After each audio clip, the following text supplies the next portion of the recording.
E aí, dando continuidade, a gente viu agora toda essa parte de intuição, de concepção do problema, entendimento do problema, e o quanto a definição de escopo e a aquisição dos dados ela é importante para o desenvolvimento da aplicação e do algoritmo de machine learning. E agora a gente vai ver como a gente utiliza métricas de avaliação, como a gente pode definir métricas de avaliação para saber se o modelo está se adequando ou não à solução que a gente está desenvolvendo. E aí, para avaliar um modelo, um algoritmo, existem diferentes métricas, existem diferentes abordagens e a gente precisa entender qual métrica é melhor para cada problema, para cada tarefa que a gente está avaliando. E aí, num contexto de classificação, que é o exemplo que a gente estava olhando, a gente pode categorizar as predições do modelo em 4 casos, baseado no acerto ou erro. E a gente tem o caso verdadeiro positivo, ou true positive, TP, em que o modelo ele faz uma predição e essa predição ela está correta. Então, por exemplo, o modelo disse que o exemplo ele pertencia a uma classe X e realmente o exemplo pertence àquela classe. Então é um acerto. A gente tem o caso do verdadeiro negativo, ou TN, True Negative, que é quando o modelo ele deixa de fazer a predição para aquela classe, ele diz que não há exemplo daquela classe no dado que a gente está avaliando, e realmente não tem. Então, ele disse que não havia, e isso foi um acerto. Então, um verdadeiro negativo.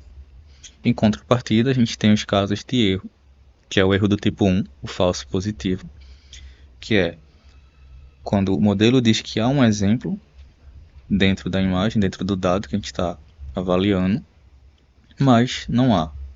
Então, ele deu uma predição positiva, quando na verdade não era. E o caso contrário, o falso negativo, quando ele deveria classificar que existe um exemplo daquela classe no dado que a gente está avaliando, mas não existe. E aí esse é o erro do tipo 2. E aí visualizando, de forma visual, a gente tem um TP, o verdadeiro positivo, que é quando o exemplo pertence a uma classe e ele acerta corretamente, ele faz a predição correta. A gente tem o verdadeiro negativo, que é quando ele diz que não há exemplo de uma classe e realmente não há. Ele não conhece aquele exemplo, ele não conhece aquela classe e ele diz que é desconhecido. O falso positivo, que é quando ele diz que há uma classe X, mas não há dentro da imagem que eu estou avaliando, dentro do dado que eu estou avaliando. Então aqui o modelo fez a predição, disse que era um gato, mas na verdade não era. Ele identificou aqui características que ele achava que existia um gato, mas que não existe. E o falso negativo, que é quando ele deveria identificar a classe X, mas ele não identifica. Ele diz que não há nenhuma característica que descreva aquela classe na imagem. E ele tem um erro falso negativo. E a gente pode organizar essas predições em uma forma de matriz. Então, a gente coloca as predições em cada linha. Então, a predição ela pode ser positiva ou ela pode ser negativa. E a resposta correta, a gente está num caso supervisionado, então a gente tem a resposta correta e a resposta ela vai ser positiva ou negativa. E aí, para a primeira célula, a gente tem essa relação positivo-positivo, que é o verdadeiro positivo. A gente tem o positivo-negativo, que é o falso positivo. Então, o modelo ele diz positivo, mas a resposta correta era negativa. Então, aqui é um falso positivo. Inter-relação negativo-positivo. Então, o modelo disse que era negativo, não havia exemplo daquela classe, mas havia. A resposta correta que tinha um exemplo daquela classe, deveria ser positivo e o modelo disse que era negativo. E o caso negativo, que é quando não há exemplos daquela classe, o modelo ele não faz nenhuma predição. E a gente tem essa relação entre a categoria de acerto e erro, baseada na predição e resposta. Mas a gente pode expandir isso para a relação entre as classes. Então, por exemplo, no caso que a gente estava variando, o modelo ele classificava entre cachorro, gato ou outro tipo de animal. E a gente pode criar uma coluna aqui. Para cada uma dessas classes eu vou ter as linhas de predição para cada classe. Então, classe 1, classe 2, classe 3, classe 4. E as colunas vão ser as respostas do dataset para cada uma das classes. E aí a gente tem aqui, por exemplo, N1. Eu tenho aqui o modelo prediu, fez a previsão que era o exemplo era da classe 1 e a resposta estava correta, era realmente da classe 1.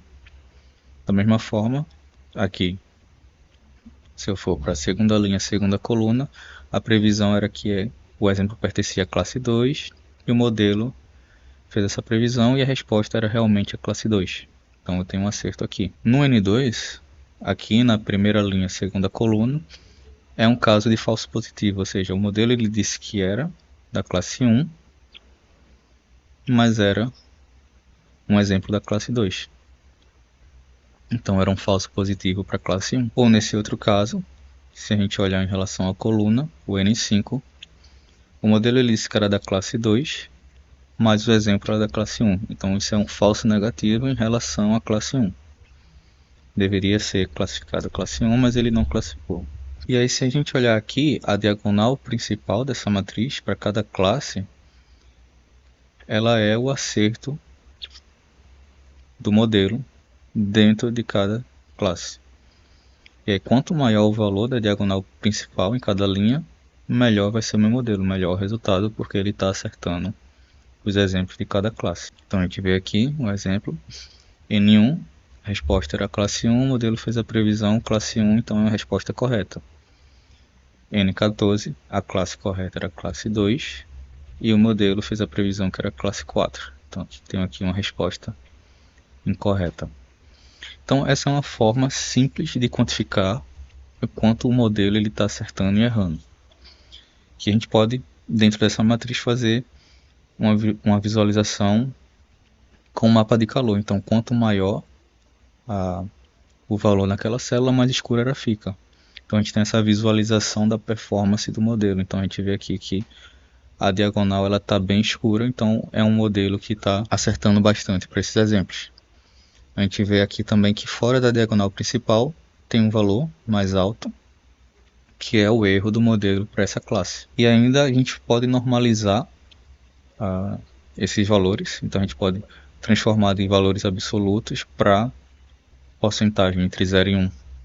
E a gente tem uma intuição da porcentagem de acerto para cada uma das classes. Então fazendo um exemplo aqui dos modelos que a gente tinha treinado anteriormente, então a gente tem esse primeiro modelo, que era um modelo que alcançava uma taxa de 45%, e o segundo modelo que alcançava uma taxa de 70%. Então a gente vê aqui no primeiro modelo, a gente tem as imagens, as respostas para cada uma das classes. Então tem as imagens do gato, imagem de cachorro, imagem de outros animais selvagens.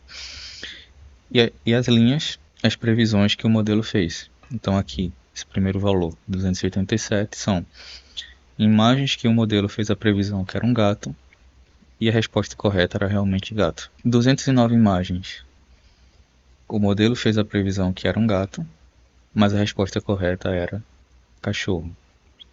E 109, o modelo fez a previsão que era um gato, e a resposta correta era animal selvagem. E a gente também pode ter uma intuição aqui de qual classe está sendo mais difícil para o modelo. A gente vê que aconteceram 287 acertos para a classe gato, 130 acertos para a classe cachorro. Então, o modelo fez a previsão que era classe cachorro e a resposta era cachorro. E 246 para outros tipos de animais.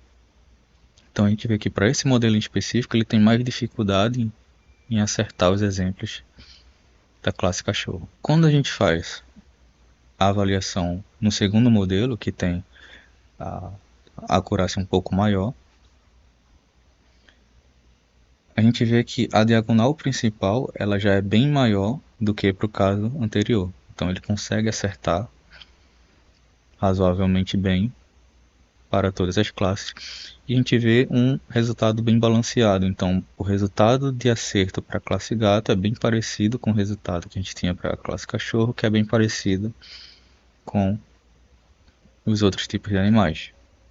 E a gente vê que a taxa de erro, então aqui, os falsos positivos para o gato, os falsos positivos para o cachorro, eles já são bem menores do que no caso anterior.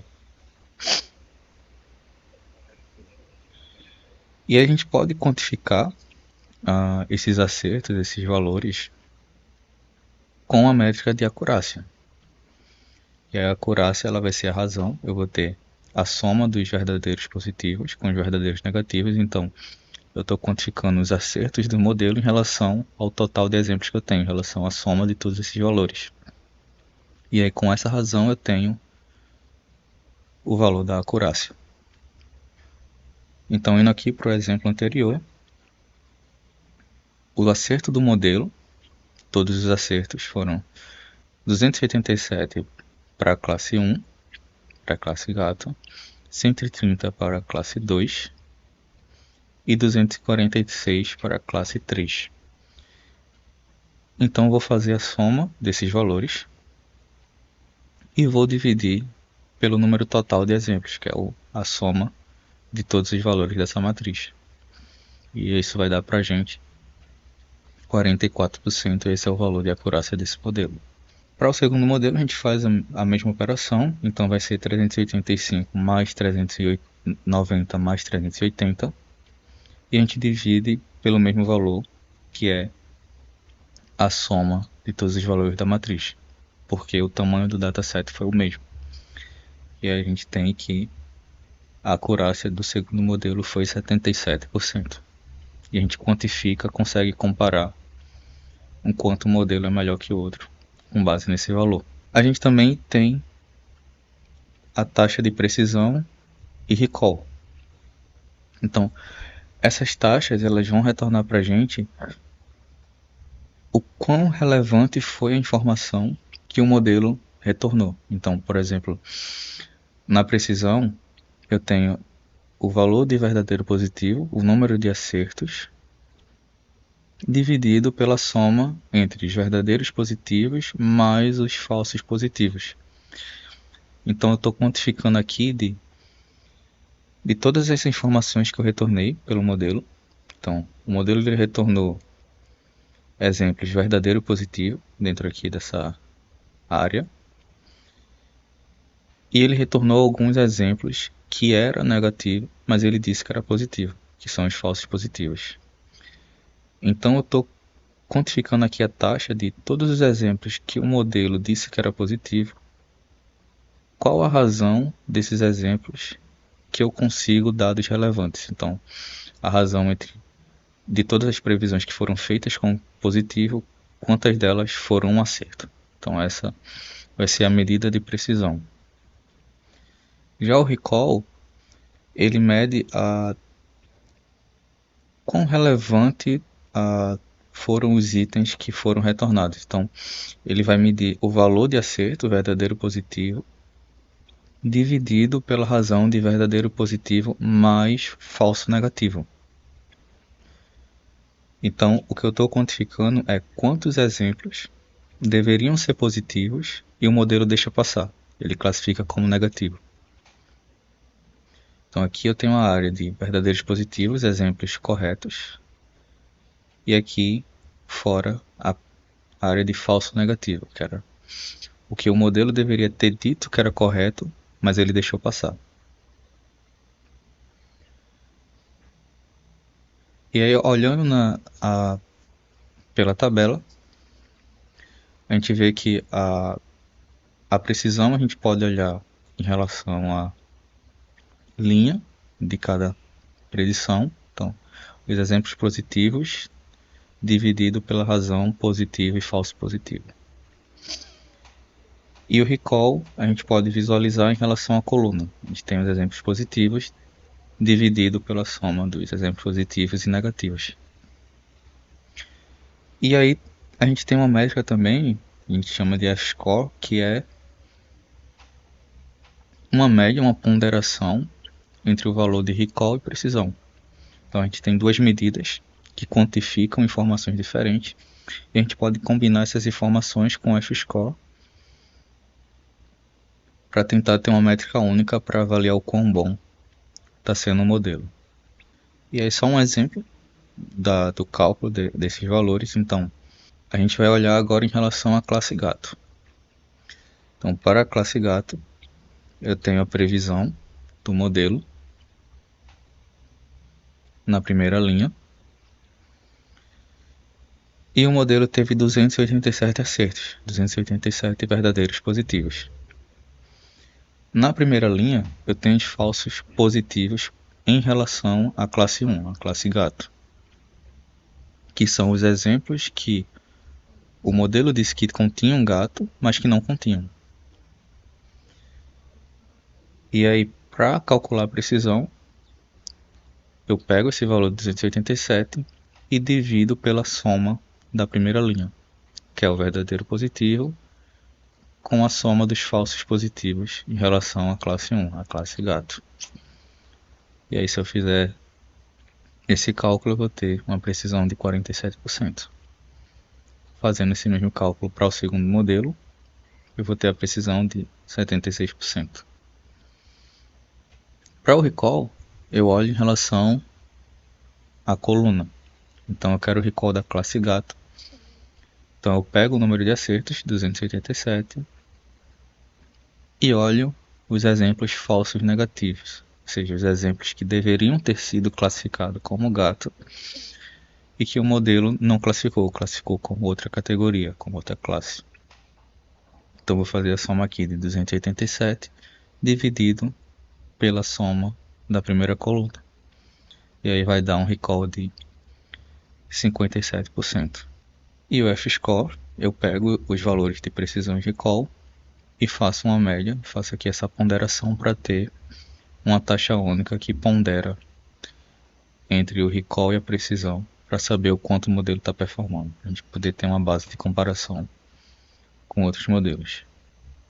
E aí a gente, para treinar o modelo, para quantificar o quão bom a gente está tendo, o modelo está sendo, a gente precisa definir uma métrica. E aí uma métrica que é bastante utilizada é a acurácia, porque ela retorna um valor único e a gente pode ranquear o modelo de forma bem simples. Então o modelo A tem 90% de acurácia, o modelo B tem 94% e o modelo C tem 89% de acurácia. Então, se a gente está usando apenas a acurácia para avaliar, a gente pode definir que o modelo B ele é melhor que o modelo A, que é melhor que o modelo C. Então, é uma forma bem simples de quantificação da performance do modelo. Por outro lado, a gente pode utilizar a precisão e o recall, que nos dá diferentes características, evidenciam diferentes características. E a gente pode ter diferentes taxas para quantificar quão bom o modelo ele é ou não. Mas aí a gente tem um problema. Como é que a gente quantifica o quão bom está sendo esse modelo? Ou qual o melhor modelo que vai resolver o problema da gente? Então, por exemplo, o modelo A ele tem 90% de acurácia, que é pior do que a acurácia do modelo B, e tem 95% de precisão, que é pior do que a do modelo B, e 90% de recall, que é melhor do que a do modelo B.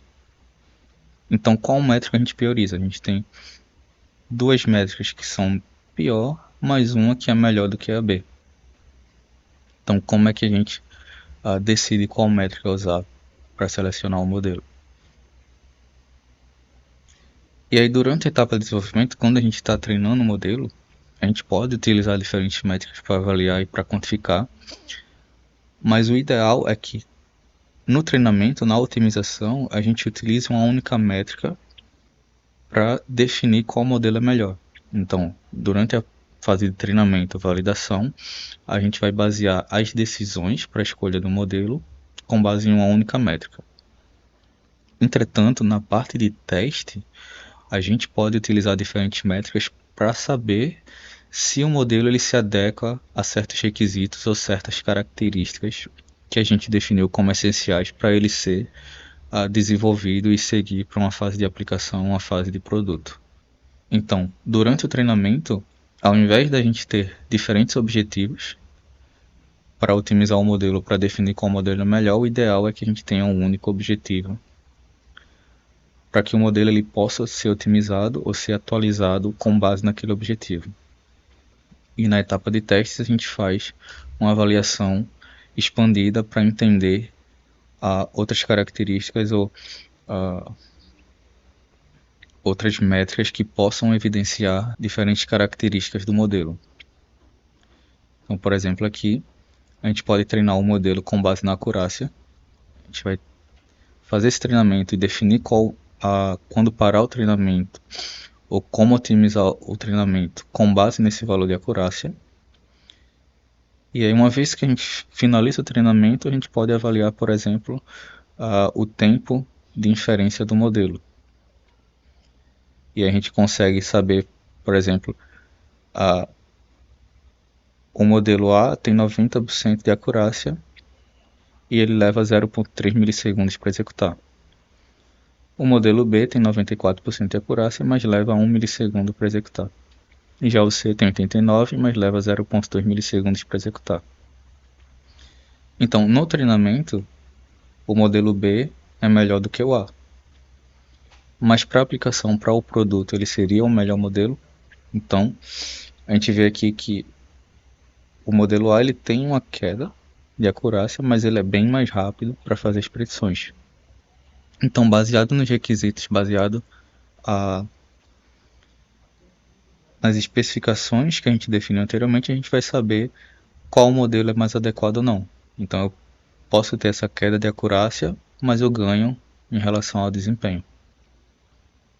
E a gente tem esse outro exemplo, e aí vamos supor que a gente precisa desenvolver um sistema que identifica se uma pessoa tem câncer, certo? E a gente faz um levantamento de requisitos e os médicos que utilizarão o sistema pedem que a prioridade máxima seja ter a menor taxa de falso negativo possível. Então a gente tem que evitar classificações negativas para pacientes que realmente têm câncer. Então é melhor a gente dizer que um paciente tem câncer e ele ir consultar um médico para saber se tem realmente ou não, do que a gente dizer que um paciente não tem câncer e ele não ir consultar um médico.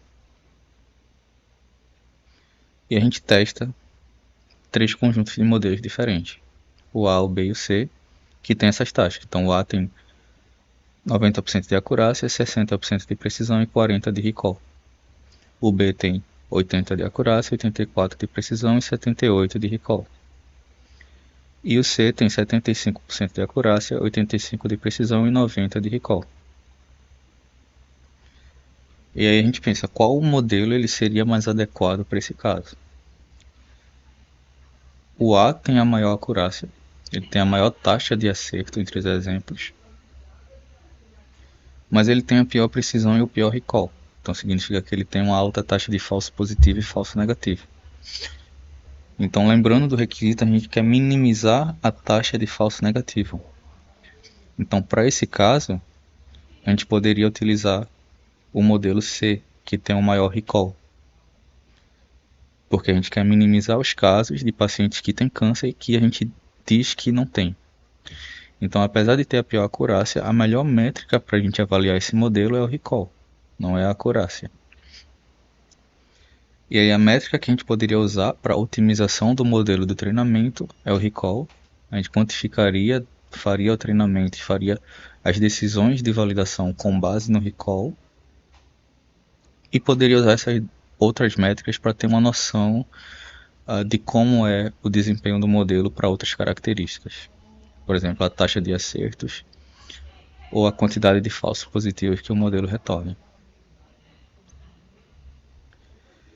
E aí todo esse processo de concepção de dados, de treinamento, de realização de experimentos e ajuste de parâmetros não é um processo trivial de ser feito. E geralmente a gente começa com um resultado inicial e vai otimizando com base nos resultados que a gente tem previamente. Então é um processo bem empírico e iterativo. Então, algumas ideias, experimentos, a gente consegue ter a noção do que precisa fazer, do que precisa realizar, com base nesse conhecimento de qual o escopo que eu defini para o problema, como está preparado o meu dataset, como eu defini meu conjunto de treino, como eu defini o meu conjunto de validação, se o meu conjunto de validação ele está próximo do que eu espero para um conjunto de testes, e se as métricas que eu escolhi para avaliar um modelo, que eu escolhi para validar, ela se adequa ao problema que eu quero resolver. Então é um conjunto de tarefas, de processos que a gente tem que definir antes de pensar em escolher o modelo ou antes de pensar em começar a fazer o treinamento e a otimização do modelo. E aí esse passo inicial ele é relacionado à parte de quando eu quero aplicar um modelo que eu estou utilizando em um produto ou uma aplicação específica. E aí eu sigo todo esse processo de entendimento, aquisição de dados e experimentação antes de fato de testar os meus resultados.